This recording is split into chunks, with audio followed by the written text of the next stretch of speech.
Jangan lupa bahwa mencintai itu kedua belah pihak. Maka hasilnya karena masing-masing itu saling menerima, maka pasti masing-masing akan berlaku supaya nyenengin orang yang dicintainya. Jadi akhirnya terjadi keindahan. Tapi kalau yang ngomong mencintai itu tanpa reserve, menerima apa adanya satu pihak tok, itu seenaknya yang satunya. Mencintai itu hanya bisa berlangsung kedua belah pihak, dialektika, ya. Maka hasilnya akan sangat indah. Pasti akan sangat saling mengalah, akan saling memperkecil egonya masing-masing. Bahkan ego orang yang mencintai itu tidak ditonjolkan oleh orang yang mencintai, tapi dia akan diadakan oleh orang yang dicintai. Ngerti maksud saya? Katakanlah saya mencintai Mbak Novia, saya tidak peduli sama diri saya. Mbak Novia yang peduli sama diri saya, karena dia mencintai saya. Begitu juga dia tidak peduli sama dirinya karena dia mencintai saya. Tapi saya yang wajib peduli kepada diri dia, ego dia. Jadi ini cuman pingpong sebenarnya. Dan itu terjadi keindahan yang luar biasa. Gitu. Anda tahu ya bahwa saya profesor cinta ya. Ya semangat angel-angel wis dunia isine ngono-ngono iku. Gini Pak, kalau dalam Islam itu ada satu akar kata itu ro, ha, dan mim ya. Nanti kalau dia peristiwanya meluas, dia subjeknya disebut Rahman. Kalau peristiwanya mendalam itu kalau diterusin berarti meninggi, itu Rohim. Maka kalau Rahman itu mangap, Rahman meluas. Maka Allah menomorsatukan keluasan untuk sebanyak mungkin pihak. Maka dia menyebut Rahman dulu baru Rohim. Orang yang sudah berdialektika secara sosial baru nanti punya hak pribadi untuk Rohim, yaitu cinta yang mendalam. Jadi nomor satu cinta yang meluas dulu, baru cinta yang mendalam. Anda nanti kalau sempat besok atau kapan baca surat Al-Furqan, di situ banyak sekali penggunaan kata Rahman untuk Anda lihat kasusnya. Dan itu metodologi sosial sebenarnya. Setiap kalimat Allah itu metodologi sosial. Kalau Anda nurutin dia, pakai metode itu, urut-urutannya, strukturnya, tatanannya, alurnya, dan seterusnya, itu indahnya luar biasa hidup kita. Jadi keindahan hidup sekali lagi tidak tergantung pada materi. Meskipun materi harus ada, tetap harus ada makan, tetap harus ada tidur, tetapi dia tidak nomor satu. Nah jadi Pak, yang disebut Rohim itu mungkin yang disebut cinta, dia kedua Pak.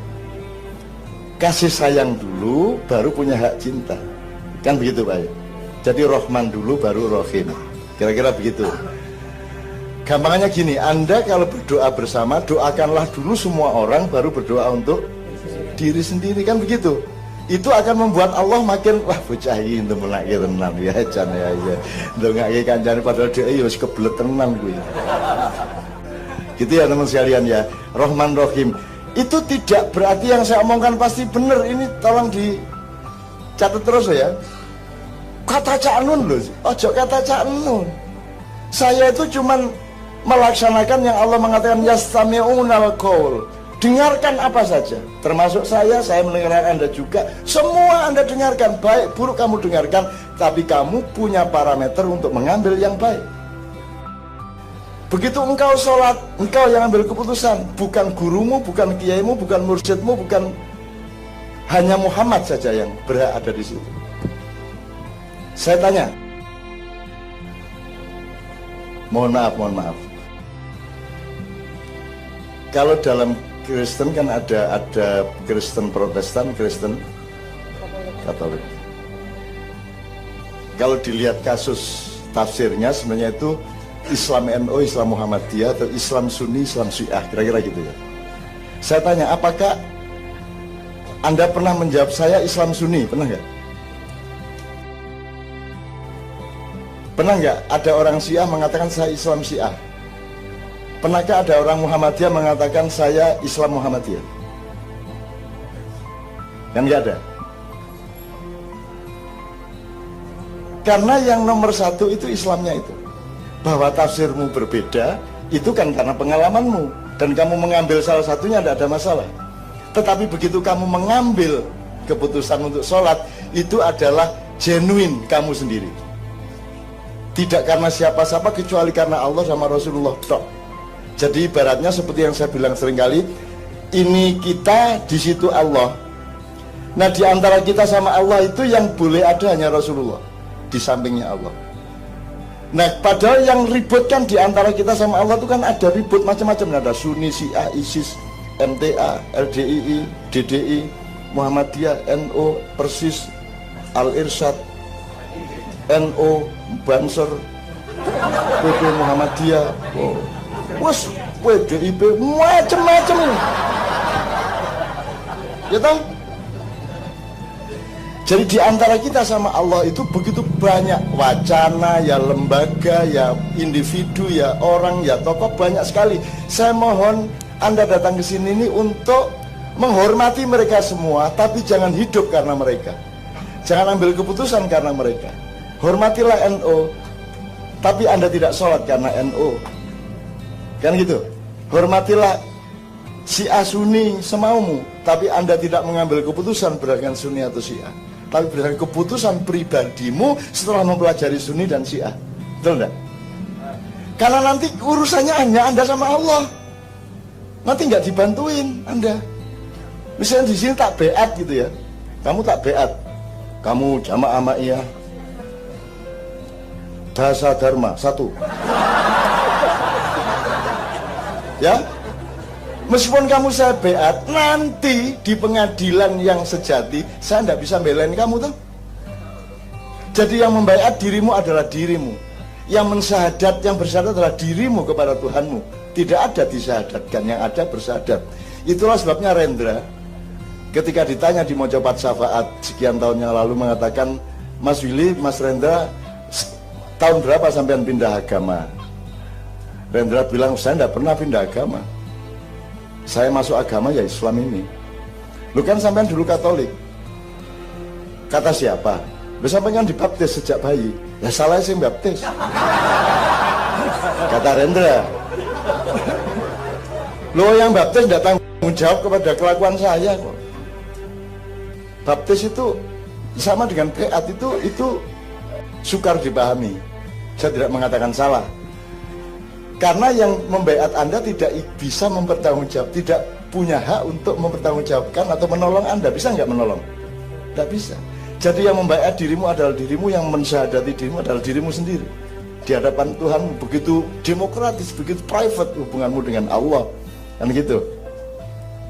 Jadi saya ingin mengatakan kepada Anda, struktur teologi itu sebenarnya diterjemahkan, aku translated into struktur sosial, struktur apa saja.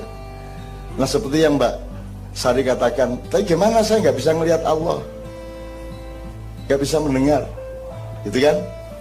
Allah kasih rumus sederhana, pokoknya engkau hadapkan wajahmu kepadaku seakan-akan engkau melihat aku. Kalau engkau tidak bisa melihat aku, ingatlah bahwa aku melihatmu. Nah, kan itu teori sederhana. Pokoknya Allahu Akbar, Gusti Allah delok iki. Sewu ini ya ditelak gitu kan. Kan cukup untuk menghadirkan Allah. Tuhan melihat kita kok. Kita nggak bisa melihat, tapi Dia melihat kita. Jadi sholatlah seakan kau melihat aku. Kalau engkau tidak bisa melihat aku, ingatlah bahwa aku melihatmu. Kan sederhana ada. Itu. Loh, kan tidak harus dekat secara fisik dan tidak harus kelihatan. Emang kalau Tuhan harus bisa dilihat, saya tanya, suhu bisa melihat Anda? Suhu nggak bisa. Suhu itu barangnya apa aja kita nggak tahu kok. Tiba-tiba dingin itu maksudnya apa? Keadaan. What is keadaan? Bagaimana maksudnya? Yang kita bisa lihat akibat dari dingin, yaitu air menjadi es. Kan begitu. Tapi dinginnya tidak bisa kita lihat. Jadi yang tidak bisa kita lihat saya kira lebih banyak daripada yang bisa kita lihat. Yang Anda bisa lihat adalah warna yang terlihat oleh Anda. Ada sekian warna lagi yang Anda tidak bisa melihat karena struktur kornea matamu terbatas. Jadi jangan nuntut Tuhan bisa dilihat. Dan jangan menunggu Tuhan bisa dilihat dulu baru menyembah Dia, Sari. Engkau malah singitan, mau aku. Betul, Sari mau aku gitu. Akhirnya malah sembunyi dia. Itu kira-kira saya mohon maaf sering guyon-guyon seperti itu supaya Anda dekat sama Tuhan gitu loh. Supaya Anda juga guyon berani gitu loh. Tuhan keterlaluan kalau saya tidak bisa bayar sekolah anak saya, terlalu. kasihlah ya Allah. Tapi jangan seperti orang Arab Pekalongan jualan batik ndak payu-payu padahal anaknya bayar sekolah larang. Akhirnya iki kok Cina payu kabeh, aku gak sing payu iki. Cina iku wis ngombe judi laris. Aku iki wiritan selawatan sampai meniren jangkemku gak laris. Gitu. Akhirnya dia kesel sama Tuhan. Wah, kalau hari ini nggak laku, mohon maaf saya minum loh. Nah. Hanya ada dua etnik yang berani mengancam Tuhan, Pekalongan sama Madura. Kalau saya nggak dapat ikan sampai maghrib, jangan sebut dirimu Rahman Rahim deh. Oh, kental bang Madura.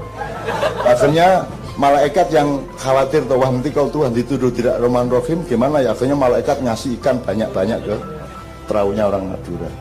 Itu, wis tahu tuh ceritanya.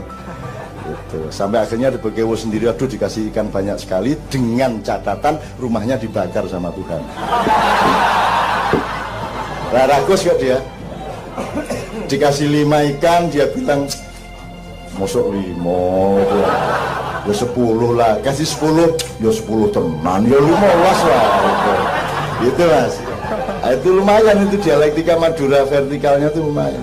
Begitu dikasih sak perahu penuh, rumahnya dibakar sama malaikat yang lain. Marah dia, Tuhan maksudnya gimana? Ini kan tadi kan masalah di laut, kenapa dibawa ke darat?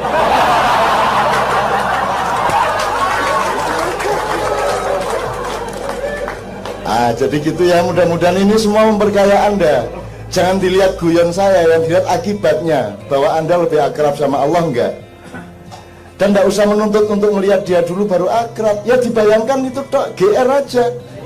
Ya enggak apa-apa no GR aja sama Allah. Kan Allah mengatakan kalau engkau berjalan kepadaku, aku berlari kepadamu. Kalau engkau melangkah 1 langkah, aku melangkah 1 depa kepadamu. Kalau engkau melangkah 1 depa kepadaku, aku melangkah 1 penggalah kepadamu. Kan sudah jelas. Begitu aku merasa dekat, Allah benar-benar dekat, yang begitu. Gitu. Kita menyebut itu GR, enggak apa-apa GR. Dekat sama GR sama Allah kan boleh. Kan gitu. Enggak apa-apa. Nah, kalau GR sama cewek, itu susah itu nanti. Makanya Gandhi sangat hati-hati. Sampai hari ini sangat hati-hati. Ya rencananya kawin di akhirat.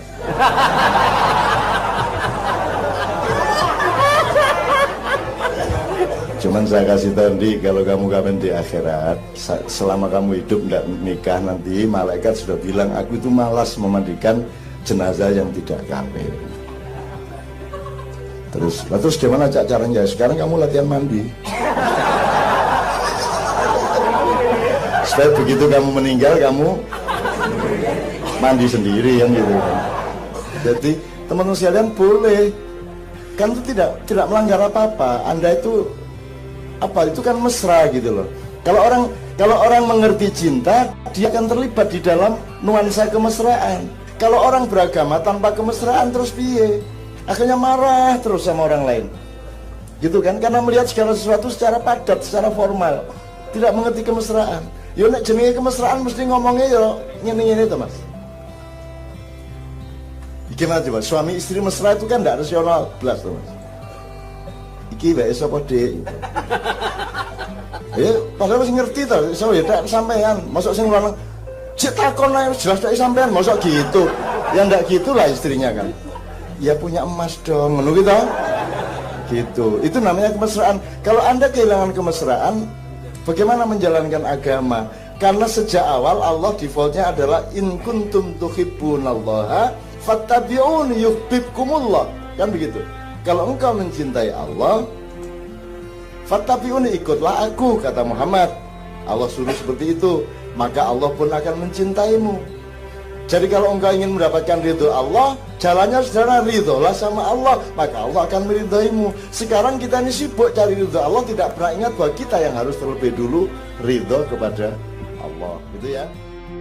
Tapi saya pastikan ya kalau suwun jenengan nak seneng Nabi kok aja langsung tapi nganggo dulu para sahabat itu kalau mau mencintai Nabi itu ya pamit. Saya tahu cara bersolawatnya Allah kepada engkau. Lalu kita kalau baca sholat kepada engkau gimana?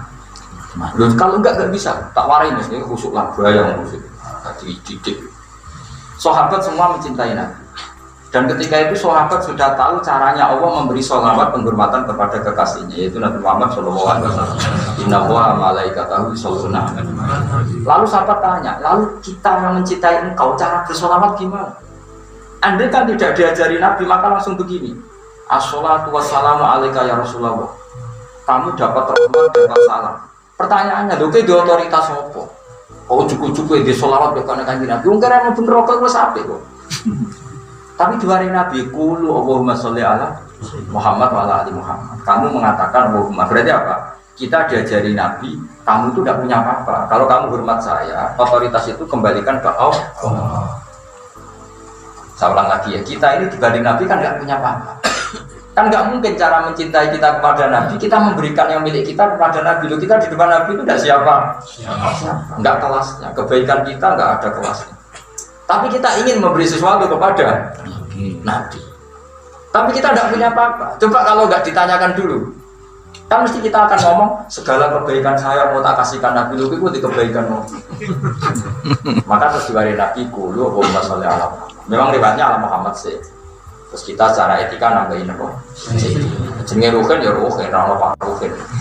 Cuma tonggone tesih istuwa diundang. Ngono kok diperdegat no. Dia lahirnya jenenge saya rada takdim bisa. Dengan yang menimpa. Nah, artinya apa? Nabi yang mengajari kita, kamu itu tidak punya apa-apa. Kalau ingin sholawat ke saya, mintalah kepada Allah. Sehingga redaksinya aslinya apa? Qulu Allahumma sholli ala Muhammad wa ala ali Muhammad. Nah, kenapa ada wa ali Muhammad? Rasa kita sebagai orang seperti itu. Misalnya saya dicintai orang, sering dikei duit Ruhin, tapi Ruhin kalau anak pulau Hasan gak tau ngekei duit. Itu saya kan iskak.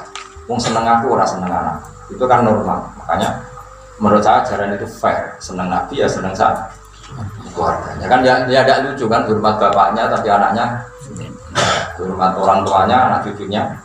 Ya, maka cinta sejati adalah ya cinta Rasulullah, ya cinta keluarga. Nah, terus keluarga ini punya dua makna.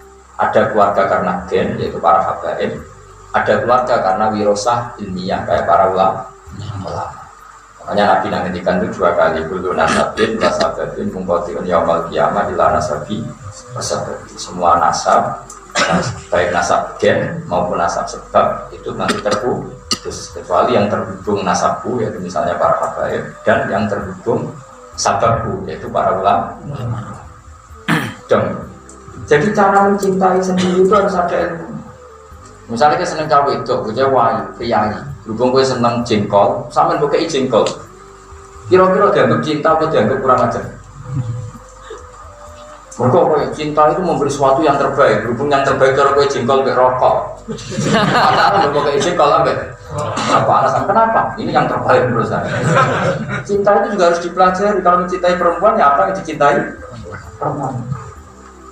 Sama kita mencintai Nabi juga harus belajar. Nabi itu mencintai apa? Ternyata yang paling dicintai Nabi itu sholat. Sampai ngintikan wa qurratu aini sholat. Kalau sholat kita benar, pasti itu otomatis bentuk cinta kita kepada Rasulullah. Perilaku kita benar, maka itu bentuk cinta kita kepada Rasulullah. Makanya ada ulama yang menafsirkan ini. Warfa'na laka dzikra alam nasrah ada sadrak wa wada'na anka bisrak alladhi anqadha dhahrak warfa'na laka dzikra. Itu ada ulama menafsirkan ini. Kalau tafsir yang lazim kan setiap adzan nyebut Allah juga pasti menyebut Muhammad atau Rasulullah. Itu tentu benar, tafsir itu pasti benar.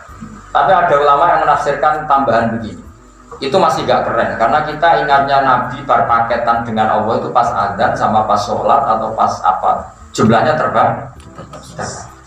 Tapi yang dimaksud warfa'na laka dzikrak adalah tidak ada seorang mukmin pun yang melakukan kebenaran kecuali saat ingat Allah juga ingat Rasulullah. Misalnya saya berbuat baik sama yatim piatu atau berbuat baik sama santri.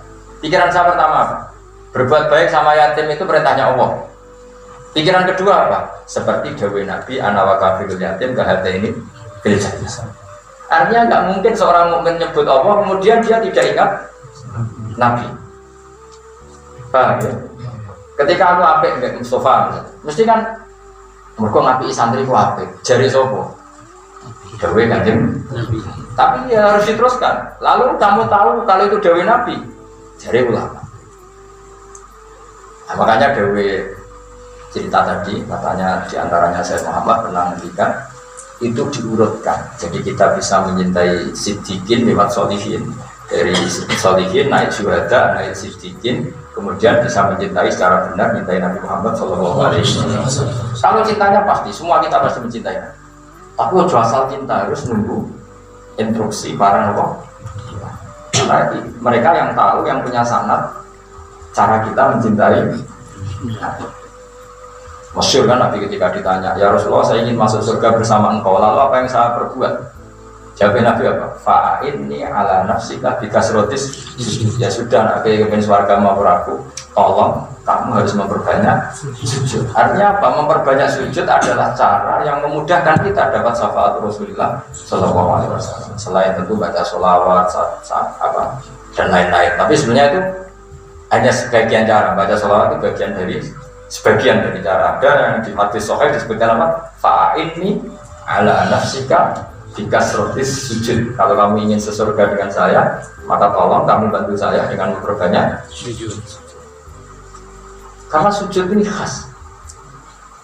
Maksudnya khas begini. Wis sungkem ning pangeran berdasar apa? Ajarannya Rasulullah sallallahu alaihi wasallam.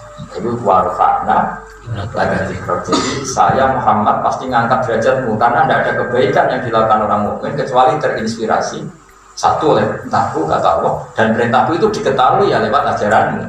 Itu jenis apa? Warfa'na lagi dikro. Jadi tidak usah nunggu karena pas azan, kalau itu kan jumlahnya terbatas. Begitu juga semua kejelekan yang kita tinggalkan juga berdasar satu itu dilarang Allah, dan kedua kita tahu itu karena ajarannya. Misalnya kita ada zina, ada maling, ada nyopet, karena apa? Diancam neraka. Kita tahu itu lewat siapa? Rasulullah. Makanya tidak ada orang mukmin yang melakukan kebaikan atau meninggalkan keburukan kecuali di saat yang sama ya nyebut Allah dan nyebut Rasulullah. Ya dong ini. Dan menurut saya tafsir itu benar. Karena kalau yang ditafsiri hanya azan kan jumlahnya tidak apa? Sedikit jumlahnya tidak. Terus